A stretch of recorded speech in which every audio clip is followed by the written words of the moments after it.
Welcome to the Picture This Photography podcast, where we talk about all things photography. And we have a new episode every Wednesday, and it's free. It's free as heck. What does it cost though, Chelsea? $3, no dollars, because it's free. So today we're going to be talking about 5 mistakes all photographers make. Yeah, I said all. I know some of you were like, me? ¿Por qué? Yeah, you. I think we've all done these. And I think we have some tips on how we can help prevent these problems as well. I have some real stories about my screw-ups. But first, I want to say it's not really free. It's just that somebody has already picked up your tab. And that somebody is Squarespace. That's true. Squarespace has helped us in many ways. Did they make this podcast possible? Yeah, they did that. But they also helped us find a great place to host our websites, multiple websites. I have one, and Tony, you have 3 now. You paid for 2 yourself. I'm collecting them. Tony, we all came here today because we care about you very much, and we think you're collecting too many websites, okay? Squarespace Hoarders Edition. So if you want your own website, you can go to squarespace.com/Tony, and you can get a 14-day free trial, no credit card needed. It's super easy. If you can drag and drop, you can make a Squarespace website. It's also pretty beautiful. If you love it and you want to pay for it, use the coupon code PORTFOLIO and you'll get 10% off. Let's just jump into number 5, okay? This is our number 5 mistake we think all photographers have made or will make, and that is overdone editing. Holy moly. I doubt even one of you can tell me you haven't seen this problem. It's when you make the eyes just pop a little bit, and then you look at it the next day and you've created a zombie person. Have you ever done that, Tony? Yeah, every incremental change you make seems to make it a little bit better. You acclimate. You do, yeah. You do. Yeah, I think it has to do with the way your brain sees things. Like if you were to look at an oversaturated monitor, it would bother you right away. But if your monitor were to gradually, over the course of an hour, get more and more saturated, by the time you were done, it would look totally normal and the rest of the world would look completely flat to you. It's kind of like cooking. Have you ever added salt to a recipe and kept tasting it, and then you serve it to people and they're like, why'd you do this? Poison, Chelsea.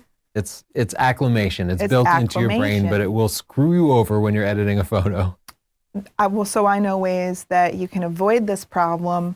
One of them is just give it a breather. Whew, you don't have to post right away, says the woman who posts right away all the time. Wait a few minutes, go get a snack, go do something else, and then come back to your photo and see if it looks over the top. Even give it a day or 2 so that you can really see what you've done editing-wise. Here's my tip. What? You should have a Chelsea who will grab you and say, Tony, take down the Instagram picture right away. It is way over processed, because you've done that about half a dozen times. I've been right too. And I'm like, but it looks fine to me. But I'm going to delete it. And then I'll look at it later and be like, oh yeah. Do you go back and look and think, dang, Chelsea? No, yeah, you're right. But when I put it up there, it looks fine to me. It's because those sliders, man, they'll get you. You have to be very, very careful, Tony. You know what I do? Here's a tip for Instagram for you, Tony. I save what I'm doing. I don't post right away. And then I have like that little folder of all these saved posts. And then I go through them and look at the best one. And then you're not just putting up the most highly edited thing you've ever seen in your life. If you're editing on your computer, you can take some time, as I said. Also, you can just get in the habit of doing your editing and then backing everything down about 20%. Just chill it out, 20%, and you're probably going to be fine. The number 4 mistake that all photographers make is they forget something. Forget something crucial as heck.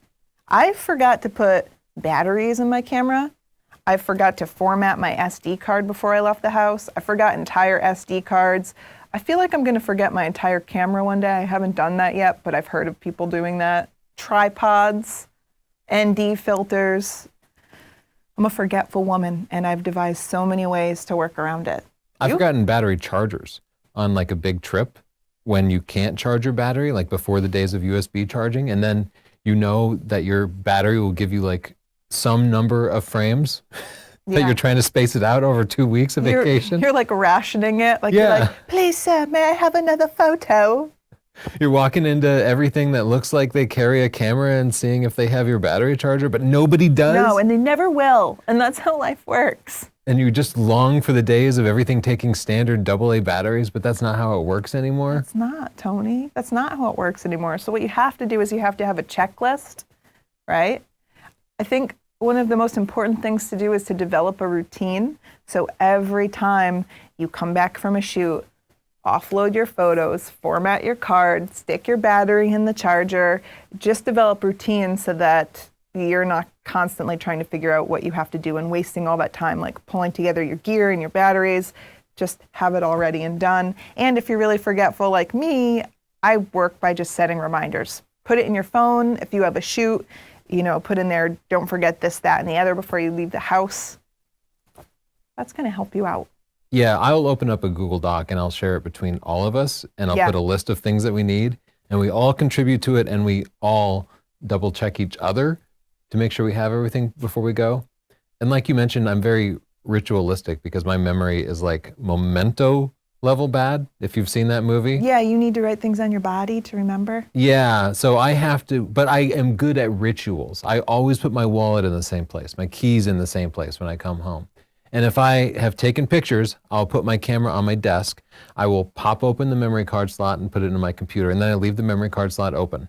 Never close an empty door. Never close an empty door. The next time I grab it, I'll see the door is open. I'll see there's no memory card. If I were to close it right away, I would pick it up next time and not know there was a memory card in there. I'll also pop open the door, take the battery out, and charge it, or I'll plug the camera into a USB charger. But I immediately start recharging it for next time, because otherwise, eventually my battery would run out and I would forget it.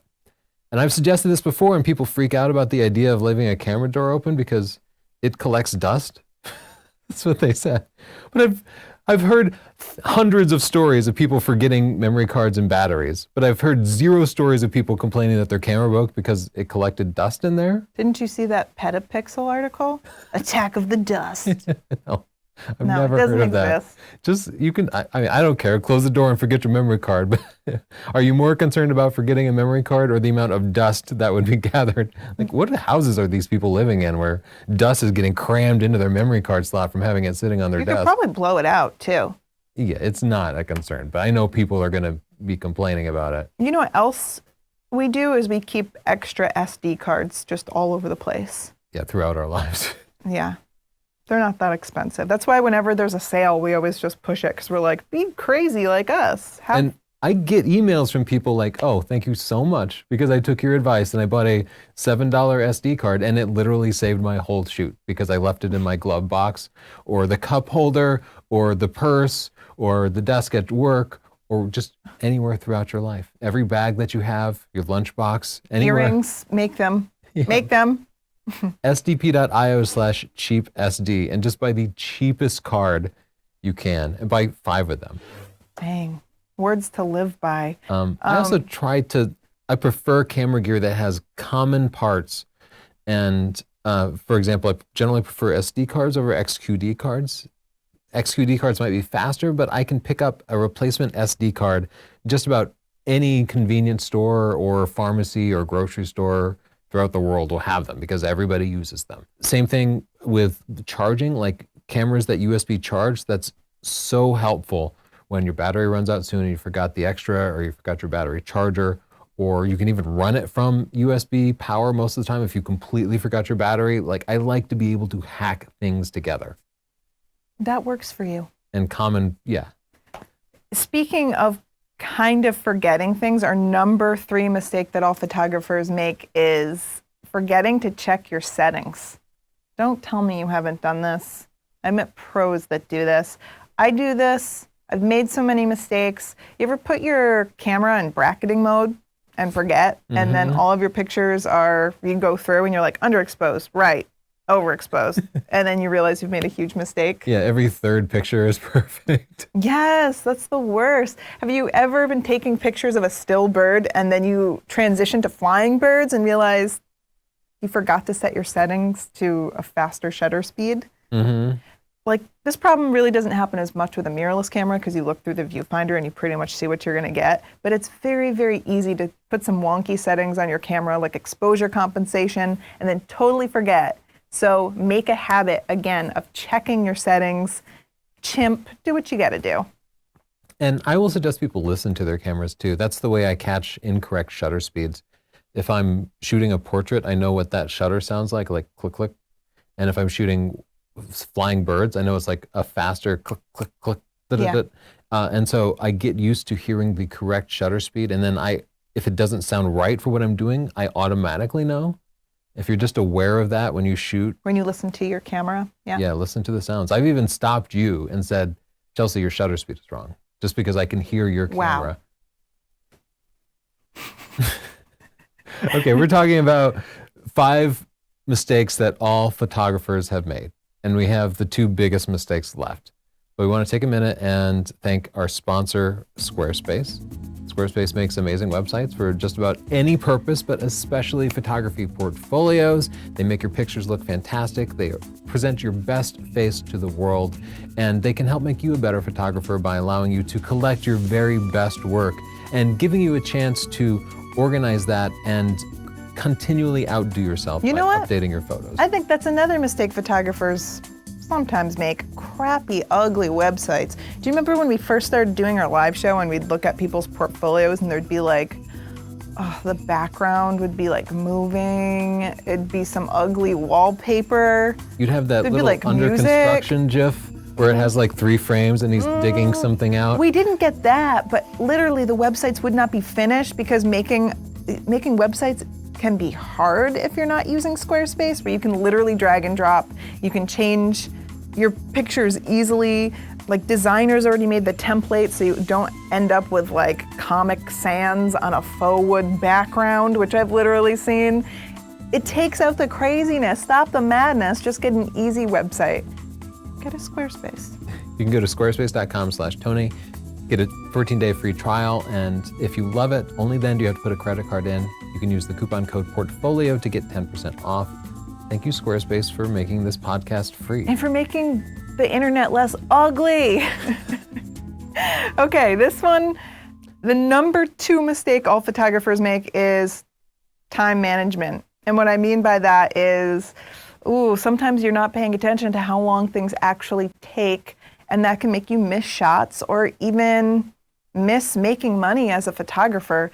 So I remember the first time we went to Hawaii to take pictures. We were used to taking pictures here in southeastern Connecticut, a little higher up on the globe. We could kind of take our time, get some sunset pictures. We go down to the equator and boom, the sunset is over in a blink of an eye.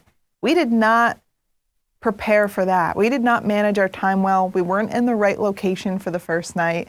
And people might not know this because I didn't know it at the time, but depending on where you are, north or south on the globe, the sun sets at a different pace.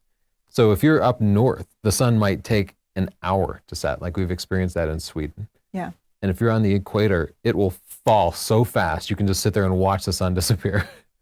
That was the day I learned that. You will be shaken to your core. Yeah. But even if you're not at the equator, the golden hour, you have to plan for when that's going to happen. Actually get a feel for how long it takes you to set up your equipment. If you show up for a shoot and you expect that you only need 5 minutes to set up, and then you're waiting for that light and you realize it actually takes you like 15 minutes to get out all your stuff and set up your tripod and find a spot, like just be more mindful of how much time things take you. And that includes editing, because so often photographers think, I'll just charge $150 for this family shoot, take me 2 minutes to edit each photo, I'll be done. And then you actually pay attention and you realize, oh my gosh, I spent 20 minutes on every single photo and I need to either charge for that or get a better workflow. So pay attention and manage your time well. Come on, guys. And the number one mistake that people make is having a warped self-esteem. This is so common, and nobody wants to admit this. Well, because self-esteem, you have to assess yourself. So I feel in assessing this, I'm in a unique position because first of all, we have a photography learning group with like 35,000 people in it. And I've been monitoring that for 8 years and just watching people go from beginner to pro over and over again, or beginner to beginner forever. And I've noticed personality patterns. I've also been so fortunate to meet some of the best and most photographers in the world. and I've got a feel for their personalities too. And I gotta say, self-awareness is so crucial. And some people have extremely low self-esteem. They think, I'm not good enough to go pro. I'm not good enough to charge for my photos. I'm not good enough to, ask this magazine if I could shoot. And they're really good. And I've had to tell so many photographers, you're really good. Stop doubting yourself. Just put yourself out there. I've also seen so many photographers that say, I'm great. I'm amazing. I have the eye. I don't need help. You want to give me critique? I don't need it. I already know. You're wrong. I know everything. And they stop growing. That's not to say people that are full of themselves can't get pretty far, but I really feel like they hit a wall because you need some self-awareness to advance and to keep growing. We've met National Geographic photographers, Pulitzer Prize winners, and I've been so amazed at how humble they are and so how open they are to talking about their process and learning from the people around them. So know yourself. If you need a little self-esteem boost, you need to work on that. If maybe you could bring yourself down and humble yourself more, you could work on that too. I'd say find a photo community and get some feedback from other people. Like I said, we have a group. It comes with our book. So if you have our book, be sure to join that group. Have trusted friends that you can talk to, and have someone that you really know that they're going to give you good advice about your photos, someone you respect and trust. And openly ask them questions and don't get mad. Learn how to take critique. I actually feel like having a good self-esteem is critical to being a successful photographer, because if you have a good self-esteem, then you can acknowledge to yourself that you're not that good at this, but you're going to do it anyway. And that's really hard, because so many beginning photographers and those that put the most time into it actually have an overly elevated self-esteem. They think that they are immediately really good at it. And that's what we were talking about. But they need that confidence to keep shooting. Whereas people with low self-esteem will stop shooting. Both those people are wrong about their skill levels. But when you're a beginning photographer, you're not that good. And if you are a confident person, you can say, I've just started photography. I know I'm not going to be the best photographer, but it's going to take me some number of years to get there. And part of that process is going to be creating and sharing photos that reflect my current level of experience. So it might suck today, but I'm just going to stick with it for a while. And that can be the secret to a long and healthy photography career that doesn't revolve around having like a narcissistic, overblown sense of skill, and isn't completely destroyed by having a lack of confidence that makes you afraid to share your work. Yeah, I think one thing that's really helped me, I'm more of the low self-esteem person, where in the beginning, Tony was constantly going, it's okay, you made a mistake, just try again, just try again. Definitely struggled with perfectionism in the beginning and realized you just have to keep shooting and you're never gonna be perfect. And one thing that's really helped me is just falling in love with the process. So I'm not ever gonna be the best probably, and that's okay. I need to just set goals that are important to me and compare myself to older Chelsea, previous Chelsea, and just make progress. And wherever that gets me, it's better than not shooting. It's better than not making any progress at all. These were the top 5 mistakes that all photographers make. Yeah, did we miss any? Are there some that you make? Did you relate to any of these? Let us know down in the comments. We'd like to talk about it with you. And also, don't forget to join us next Wednesday. We have a new podcast every Wednesday. Always something interesting new. I know our next one is going to be like a little heated. And can I throw in a quick plug for the big Cyber Monday sale that we have still going on? Yeah. You can head to northrop.photo and get our new Lightroom presets half off. You can get all of our ebooks are half off, or you can get autographed paperback books for 25% off. We have t-shirts on sale, blue and gray t-shirts, and you can get our everything bundle with our art and science video training series for 50% off. That's like huge, huge savings. And it's gonna be wrapping up really soon. So I want people to go there really quickly. And thank you to our sponsor, Squarespace. If you want an amazing website, you can head to squarespace.com/Tony, get a 14-day free trial. Try it out. I know you'll love it. When you do, sign up, use the coupon code PORTFOLIO, and you'll get 10% off. Thanks, Squarespace.